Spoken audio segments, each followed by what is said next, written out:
All right, this training is on logbooks. So as you can see, there's a picture of a logbook in the background. I'm sure if you've ever gotten in the truck, you'll recognize the logbook and see that it's filled out pretty well here. So we're just going to go through on this training, talk a little bit about logbooks and about a couple of the rules that are involved to fill them out correctly and make sure that you're driving safely. All right, so what's a logbook? Well, the FMCSA, or the Federal Motor Carrier Safety Administration, requires logbooks to be filled out every day. So you need to track your location and your time spent on and off duty. These logbooks really are designed to help you and make sure that you're safe and that you follow the rules that'll keep you safe. So you need to fill out these forms very thoroughly and accurately because there's harsh consequences otherwise that the FMCSA enforces. So as you can see, this is a logbook. It's filled out pretty well. So we're just going to go through and talk a little bit about each thing that you need to fill out to make sure that you do it correctly. So the first thing, at the top, you need to fill out the month, day, and year. Next, you need to fill out the name of the carrier, its address, right under that. Over to the left of that, you need to fill out the total miles that you're driving, as well as to the right of that, the hours or the miles that the truck is going to be driving. Below that, you need to fill out the truck and the trailer numbers or the license plates for both of those. Then this next section is a big part. You need to fill out what hours of the day you're doing what task, kind of what you're doing. So as you can see here, from midnight to 10 a.m., this person is in the sleeper berth because he draws a line straight across.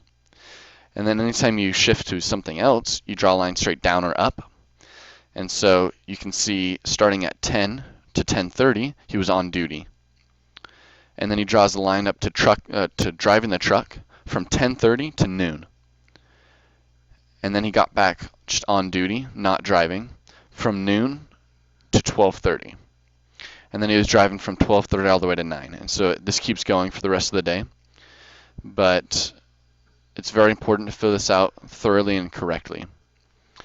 And so as you can see to the right of that, you add up the totals of each activity that you're in. And so, this guy spent 11.75 hours this day in the sleeper berth, and etc. So under that, there's remarks about things that you do during the day. For example, looks like at 10 he took a note about maybe a pickup or whatever that may be. And so you need to take some notes on pickups, drop-offs, or anything else that happens. On the bottom left there, you can see that you need to write down the shipping documents, your bill of lading, and the shipper and commodity that you're shipping. Next, you'll write where it's shipping from, where you're going to, and then finally over on the right, you'll see that's kind of a recap of the week. And so fill this out at the end of the week and just kind of what the hours are, and it's pretty straightforward.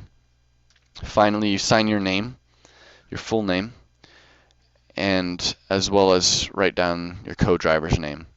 So as you do this, then you'll fill it out. This is complete and accurate. All right, now we want to talk about the hours of service.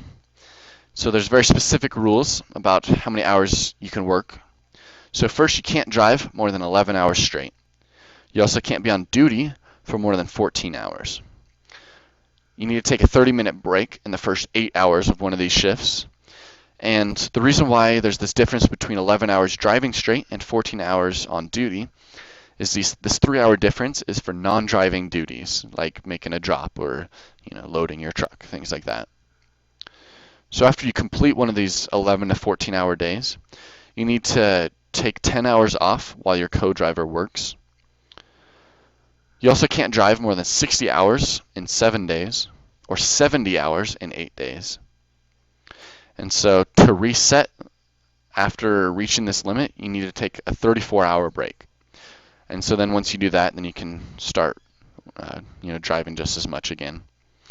So this is all the rules for hours of service that are important, and we hope that you can fill out your logbooks and drive safely.